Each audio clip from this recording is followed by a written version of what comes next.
Di dalam kuliah ini, kita akan membicarakan tentang elemen yang utama, salah satu elemen utama di dalam compressible flow. Di dalam kuliah yang lepas, kita nyatakan bahawa selalunya di dalam compressible flow ini, kita akan membicarakan di dalam keadaan had laju yang tinggi. Oleh itu, topik kali ini kita akan membicarakan berkenaan dengan speed of sound dan juga Mach number. Saya rasa pelajar boleh imagine apa yang berlaku, apa yang dimaksudkan dengan speed of sound. Mach number. Another factor that could lead to compressible factor is the velocity of fluid. The higher the velocity, the higher the probability of a gas to change its density.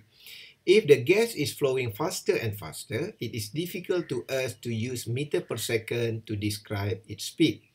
In 1929, an Austrian physicist and philosopher named Ernst Mach proposed to use speed of sound as a speed reference. Instead of meter per second, we may say that the gas moved at 0.7 times of the sound speed, or double the sound speed.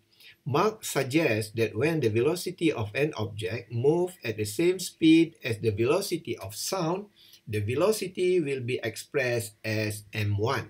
It will read as Mach 1 after his name.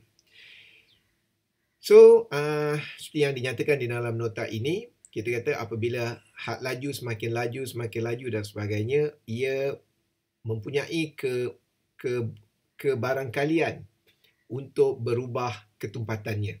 Oleh itu, sekiranya perjalanan ataupun sesuatu objek itu bergerak dengan laju dan laju adalah sukar untuk kita menggunakan meter per second. Oleh itu, seorang ahli sains bernama Ernst Mach, okay, M-A-C-H, awak panggil Mach lah, jangan panggil Mach, panggil Mach, okay, M-A-R-K, Mach, okay. Tapi ejaan dia M-A-C-H. Okey, Mach mencadangkan kita menggunakan relatif, iaitu kita relatifkan dengan speed of sound. Kerana apa? Kalau kita relatifkan dengan speed of light, dia akan menjadi nombor perpuluhan yang terlalu kecil pula. So, jadi kita memadai untuk kita compare dengan had laju bunyi. So, jadi sekiranya sesuatu objek itu, gas ataupun objek bergerak dengan had laju sama dengan had laju bunyi, kita nyatakan sebagai Mach 1 ataupun kita tulis sebagai M1. Itu sebab kalau kita membaca berkenaan dengan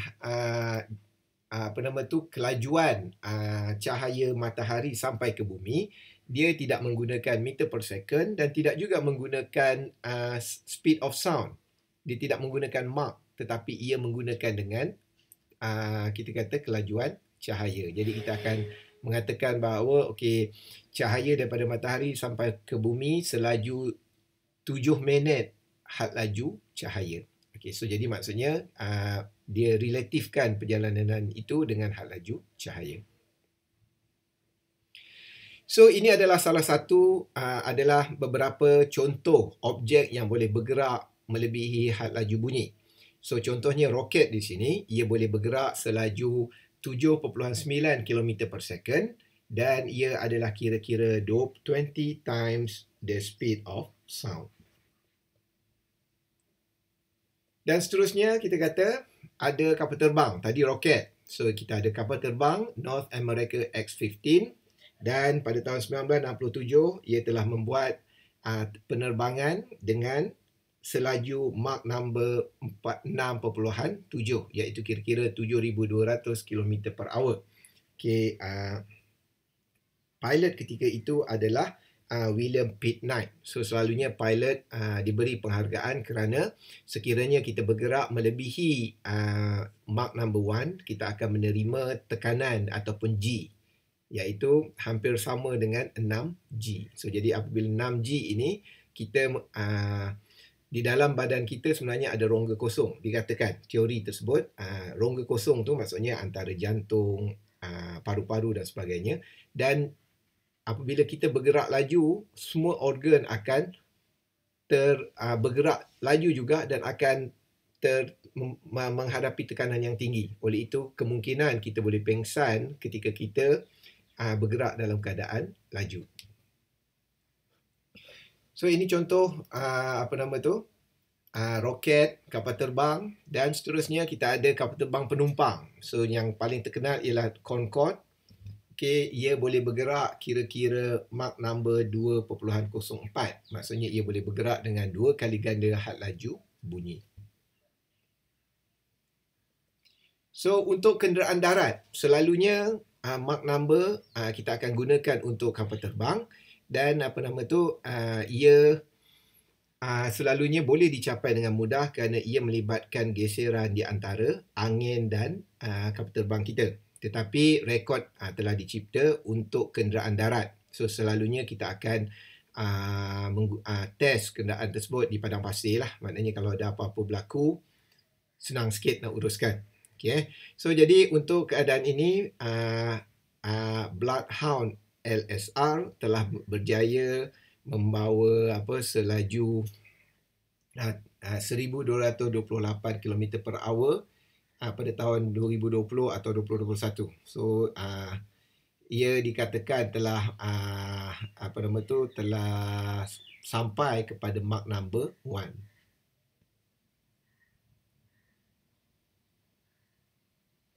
So kemudian Bugatti Veyron, okey, dikatakan kereta terlaju di atas permukaan bumi. Ia boleh mencapai kelajuan 429.7 km per hour dan boleh pergi 0 hingga 100 km per hour dalam 2.4 second. So maksudnya kita kata manusia telah berusaha untuk memecahkan rekod Mach number. Dan tidak ketinggalan untuk rakyat Malaysia, kita ucapkan tahniah kerana kita juga ada di antara penduduk Malaysia yang berusaha untuk memecahkan Mach number 1. So jadi saya harap untuk biarlah mereka yang profesional sahaja terlibat dalam uji kaji tersebut. Okey, so sekarang kita pergi kepada technical idea berkenaan dengan Mach number. So Mach number seperti yang telah dinyatakan di dalam kuliah adalah relatif di antara kelajuan sesuatu objek dengan kelajuan bunyi. Oleh itu, kita boleh menulis rumus untuk Mach number seperti berikut, iaitu gas velocity ataupun apa-apa sahaja velocity. Velocity of object ataupun velocity of gas dibahagikan dengan speed of sound. Oleh itu, rumus yang pertama pelajar perlu ingat di dalam topik ini ialah Mach number, M sama dengan velocity over speed of sound. Okay, walau bagaimanapun, kita kata pelajar perlu ingat bahawa speed of sound berbeza-beza. Kerana apa? Kerana rumus untuk speed of sound dinyatakan sebagai ini, iaitu C sama dengan square root KRT. So, kalau kita lihat di dalam rumus tersebut, ada function temperature. So maksudnya jika bunyi itu bergerak pada surrounding sejuk dan juga surrounding panas, kemungkinan speed of sound bunyi tersebut akan berbeza. So jadi maksudnya Mach number juga akan bergantung kepada temperature. So kemudian sekiranya nilai Mach number tersebut, okay, kita kira dan sekiranya nilai adalah lebih kecil daripada 1, oleh itu kita namakan sebagai subsonic. So maksud M lebih kecil daripada 1 bukanlah kalau kita bawa kereta 100 km per hour dah kita panggil subsonic. Tidak. Kerana apa? Bernoulli equation, Bernoulli equation hanya boleh digunakan apabila ataupun pada ketika Mach number less than 0.3 sahaja. So maksudnya bermula daripada 0.3 hinggalah Mach number less than 1. So maknanya Mach number 0.9999 selalunya dikatakan subsonic. Okey, so kalau kita kata kalau sekadar had laju yang biasa, so kita kata ia adalah velocity sahajalah. Okey. So kalau M sama dengan 1, kita panggil transonic, maksudnya ia adalah borderline di antara had laju bunyi dan selebihnya. Dan sekiranya M lebih besar daripada 1, kita panggil supersonic. Itu sebab Concorde dinyatakan sebagai kapal terbang supersonic. Dan oleh kerana manusia telah berjaya mencipta kenderaan yang melebihi had laju bunyi, So ada Mach number lebih daripada 5, kita namakan juga Mach number lebih besar daripada 5 adalah hypersonic.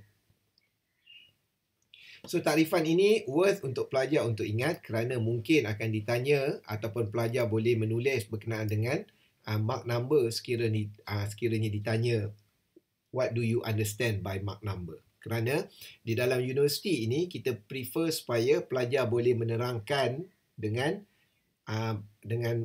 maklumat secara banyak. Walaupun soalan dia pendek sahaja, okay, what do you understand of Mach number? Saya harap pelajar boleh bercerita tentang sejarah Mach number, rumus Mach number, takrifan subsonic and so on and so forth. Okey, boleh So saya harap pelajar tidak sahaja menjawab sepatah soalan, sepatah jawapan. Kerana itu bukan trend jawapan bagi seorang pelajar universiti.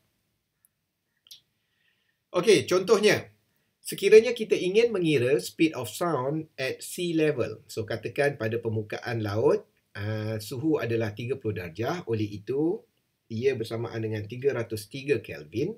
Kita perlu mengira nilai C dahulu, iaitu speed of sound on that level and that temperature.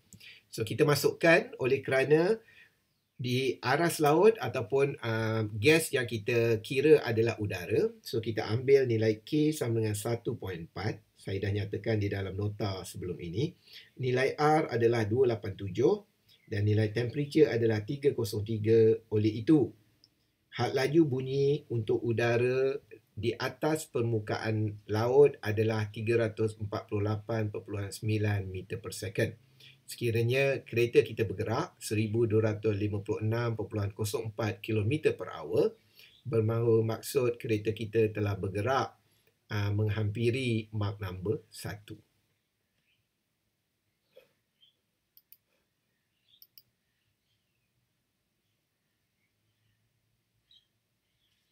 So Mach number is a dimensionless number to show the speed of something relative to the speed of sound. Mach 1 means it is travel same speed of sound. Mach 2 means it is travel 2 times faster than speed of sound. Bear in mind that speed of sound not a fixed value. It is depending on the type of gas it passes. In a vacuum, the sound cannot be transmitted because no molecule will disperse the sound wave. For higher speed, we can use speed of light. The speed of light equal 299,792,458 meters per second, or approximately 108 billion kilometer per hour. So sunlight reach the earth in 8 minutes and 70 seconds. So ini yang seperti saya katakan, sekiranya kita membicarakan perkara yang lebih luas, yang lebih jauh, selalunya kita tidak menggunakan meter per second lagi, malah kita tidak menggunakan billion kilometer per hour sekalipun, kita akan menggunakan relatif kepada pergerakan cahaya. Contoh pengiraan speed of sound. Contohnya, calculate the speed of sound at 288 Kelvin in hydrogen, helium and nitrogen. So yang ini idenya ialah sekiranya kita ada satu tabung uji tube seperti ini, kita masukkan gas di dalam sini, kita masukkan hidrogen atau sebagainya, and then kita beri source of sound, maksudnya kita letak speaker dekat sini, and then kita akan letakkan sensor di sini. Selalunya sensor yang boleh kita gunakan adalah sensor terhadap getaran, kerana apabila wave digerakkan, so apabila ia sampai di sini, ia akan menggetarkan objek ini. Kerana itu adalah idea pergerakan bunyi. So maksudnya kita boleh ukur bila bunyi akan diterima pada hujung yang satu lagi. Okey, so kemudian kita perlu mengira apakah nilai C. So jadi untuk mengira nilai C, kita perlu menggunakan rumus ini. Kita ada K, kita ada R dan kita ada T. So oleh kerana K adalah fix 288, so kita kena mengira nilai K. So nilai K di sini selalunya akan diberi di dalam soalan, kerana nilai K memerlukan pengiraan yang tertentu. Selalunya untuk gas yang glamour, gas yang common, nilai K telah dicari. Oleh itu, Berdasarkan tabel ini, kita tahu bahawa molecular mass dan K untuk hidrogen, helium dan nitrogen adalah seperti yang tertulis di sini. Kita masukkan nilai molecular mass M dan juga K di dalam rumus, kita dapati bahawa speed of sound adalah seperti berikut. So maksudnya hidrogen adalah 1292.7, helium 998.6 dan nitrogen ada 346.1 meter per second. Dan kita boleh lihat bahawa sekiranya molekul itu ringan, kita dapati bahawa ia mudah untuk memindahkan wave bunyi ataupun boleh mudah untuk memindahkan gelombang bunyi. So idenya mudah sahaja. Maksudnya kita ada molekul kat sini, kalau ia ringan apabila ia menerima gelombang bunyi, so ia mudah untuk dipindahkan. Okay. So kalau berat lambat sikitlah. Oleh itu nitrogen kita kata agak lambat untuk memindahkan gelombang bunyi. Okay, so ini adalah idea berkenaan dengan perkara tersebut. Imagine we have a tube contain hydrogen gas. Sound wave travel from inlet to outlet with velocity 1292.7 meter per second. If we replace hydrogen with nitrogen, sound wave will travel slower, which is 346.1 meter per second. Theory in low molecular weight gases such as hydrogen, sound propagate faster than as compared to heavier gases such as nitrogen. So ini yang dicadangkan berkenaan dengan idea tersebut.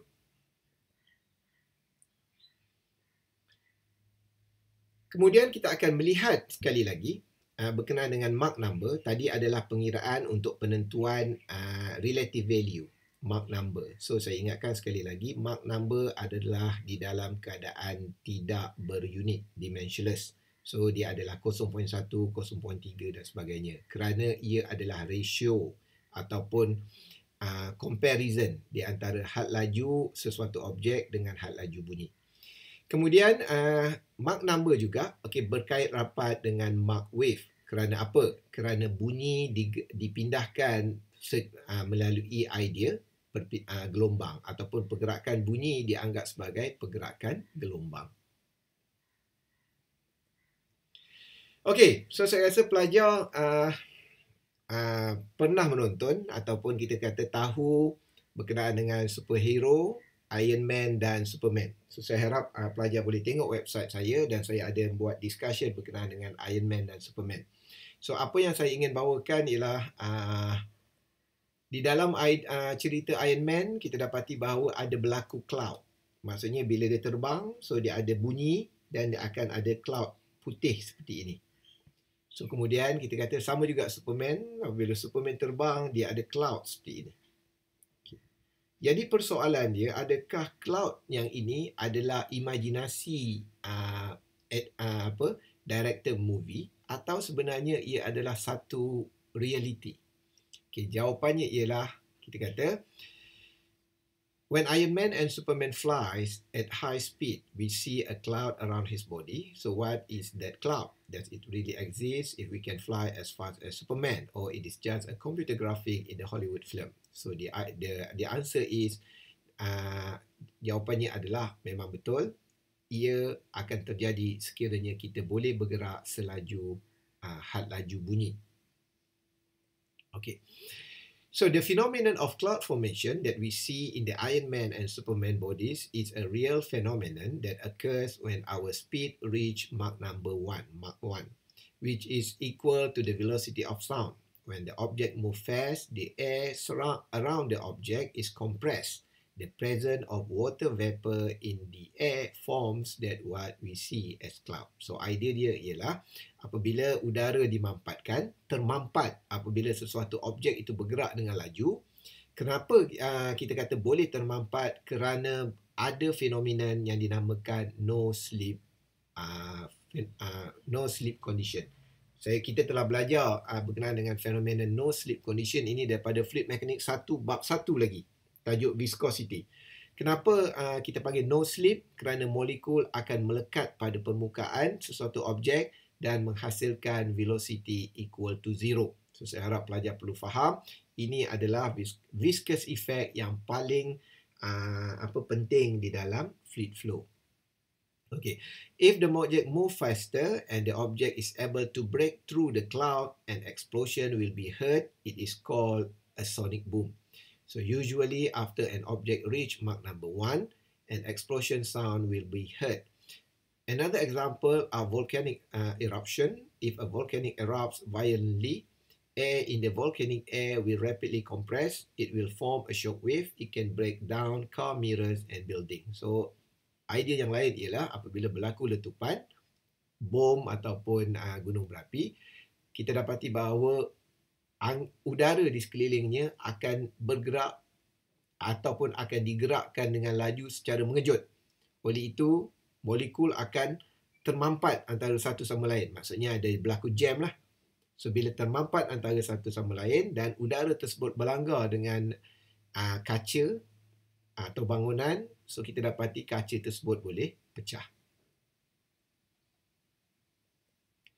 So ini adalah salah satu contoh formation of shock wave yang berlaku pada jet fighter. So kita ada jet fighter di sini bergerak dan apabila ia telah mencapai Mach number 1, so cloud formation kita nampak di sini kerana kehadiran wap air dan dia akan kembali hilang apabila ia meneruskan perjalanan. So itu membawa maksud had laju telah mencapai Mach number 1.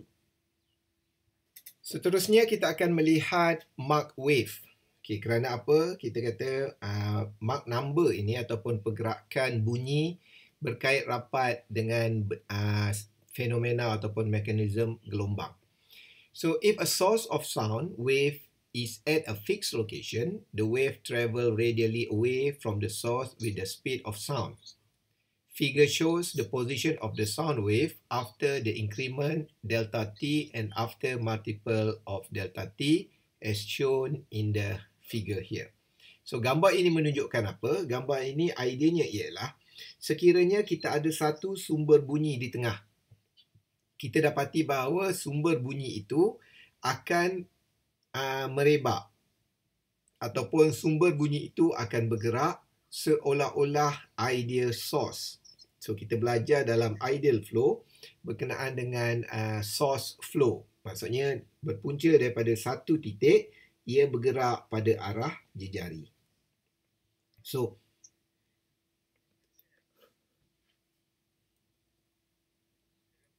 ya, saya. Tak ada slide bro. Oh, okey. Sorry.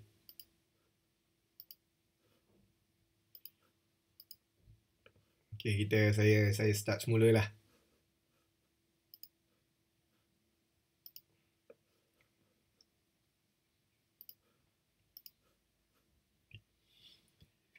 Okey. Di dalam slide ini kita akan membicarakan berkenaan dengan Mach wave. So jadi apa berkenaan dengan gelombang di sini? Kerana mekanisme pergerakan bunyi itu boleh kita gambarkan dalam bentuk gelombang. So contohnya, sekiranya kita ada satu sumber bunyi di tengah ini, kita dapati bahawa sumber bunyi ini akan bergerak menyamai ideal source.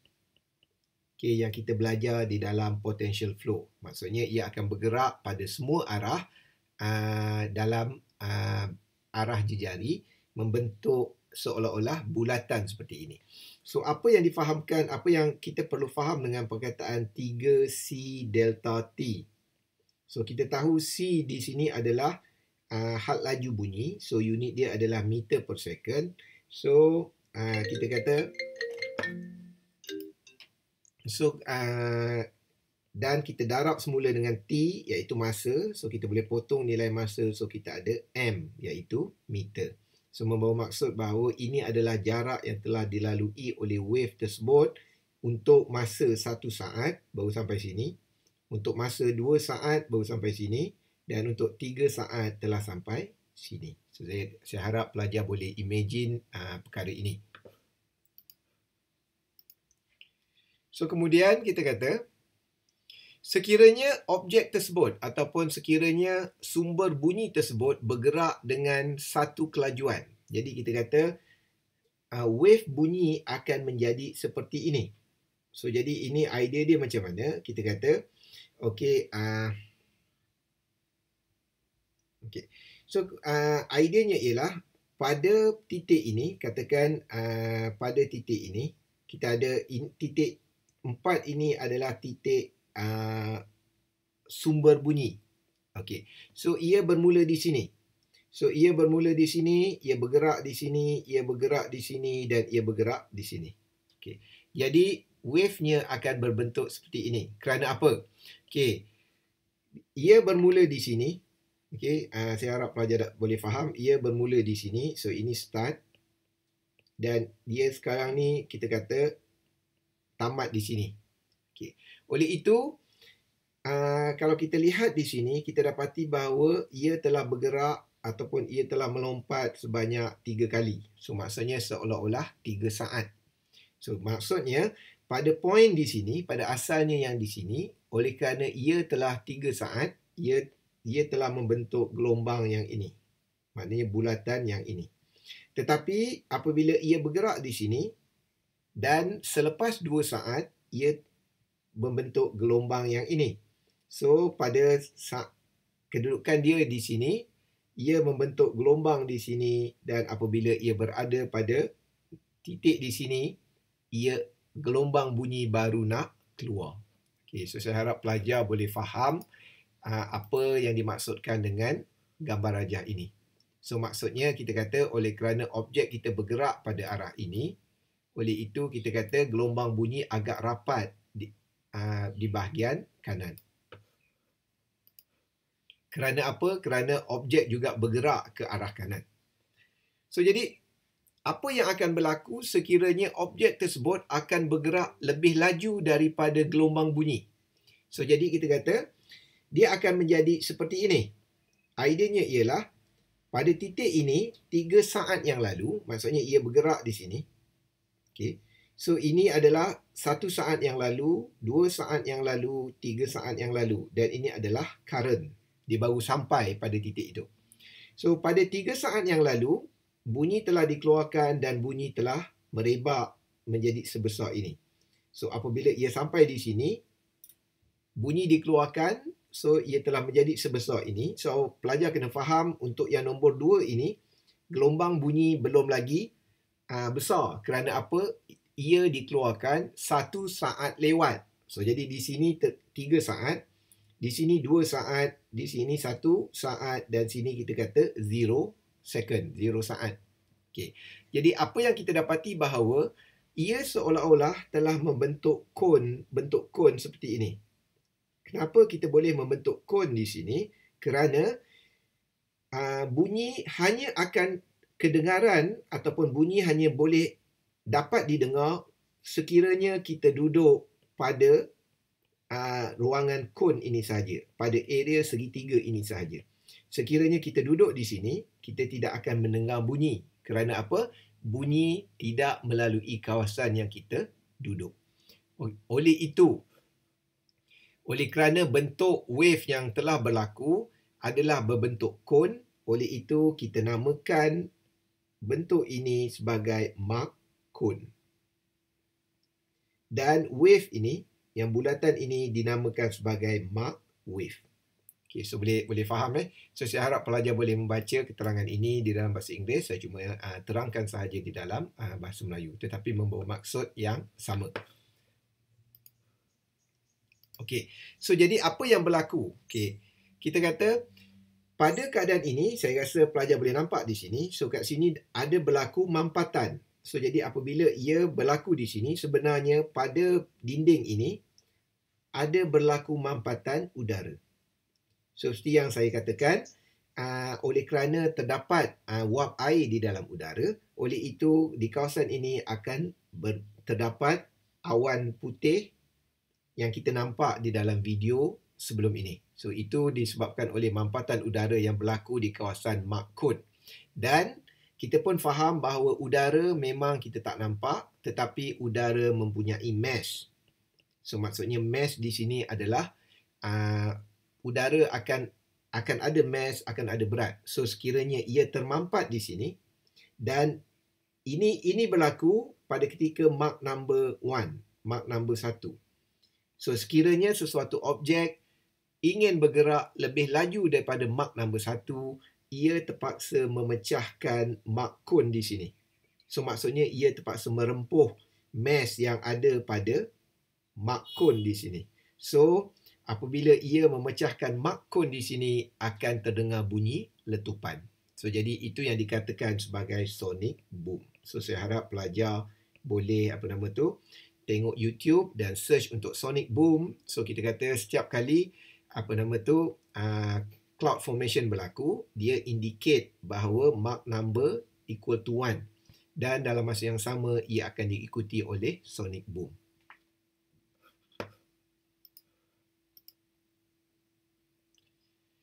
So secara matematiknya apa yang berlaku?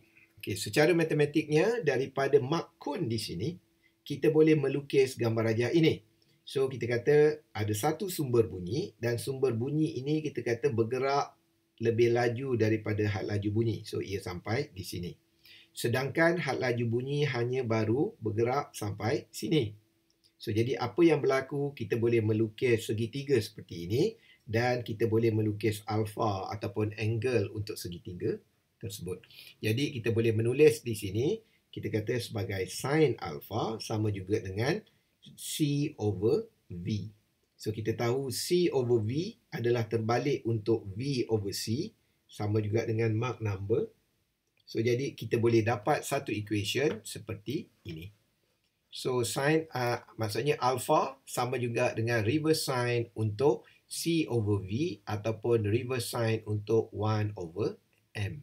So saya harap pelajar boleh mengingati pembentukan rumus ini, kerana yang selalu ditanya di dalam tajuk compressible flow di peringkat awal adalah formation of Mach number ataupun takrifan Mach number dan formation of Mach wave. So kalau diminta untuk menerangkan what do you understand about Mach wave, pelajar kena terangkan sehinggalah keluar rumus ini. So jadi saya harap pelajar perlu faham, sekira diminta untuk explain something, sila explain dalam keadaan yang lengkap. So ini adalah contoh kita kata shock wave ataupun shock wave ni ialah fenomena apabila sesuatu objek mencapai ataupun berjaya membentuk Mach cone tersebut. So jadi kita kata membawa maksud bahawa Mach cone sebenarnya adalah real. Ia boleh dibuktikan di dalam eksperimen, dan paling mudah kita kata ia berlaku di dalam kehidupan seharian. Maksudnya sekiranya jet berlaku, so ia boleh terjadi. Okey, walaupun kita kata ia seolah-olah berlaku pada high kita kata complex situation, nak ada kapal terbang atau sebagainya, tetapi sebenarnya tidak. Contohnya, kita juga boleh mendapatkan Mach number 1 ataupun shock wave, ataupun kita kata kita break the sound barrier. Okey, sekiranya kita membuat simple movement. Contohnya pelajar boleh lihat di dalam website saya, iaitu idea whipping. Whip ni kita kata tali yang orang guna circus tu. So jadi kalau kita tengok, kalau kita pukul, ada ketika dia akan bunyi berdesing. So bunyi berdesing itulah berlaku kerana pergerakan whip ini, maksudnya pergerakan tali ini lebih laju daripada pergerakan bunyi, dan ia telah memecahkan sound barrier ketika itu. Okey, yang ini saya harap pelajar boleh melihat contoh di dalam website yang saya buat, ataupun boleh melihat di dalam YouTube. Maksudnya sound barrier ini bukanlah hanya untuk kapal terbang dan sebagainya, ia juga boleh berlaku di sekitar di simple application di sekeliling kita.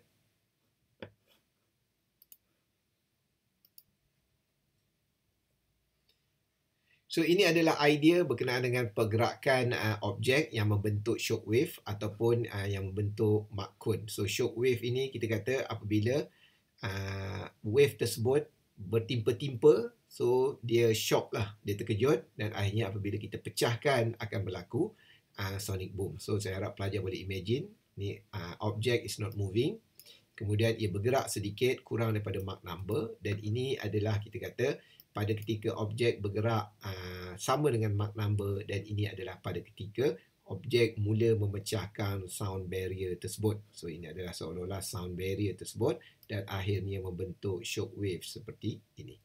Okey, pengiraan berkenaan dengan shock wave kita akan belajar pada second half tajuk ini, iaitu pada pertemuan yang akan datang. So sekarang ni kita fokus kepada simple understanding berkenaan dengan compressible flow dan juga simple calculation. So kita bermula dengan Mach number dahulu di sini.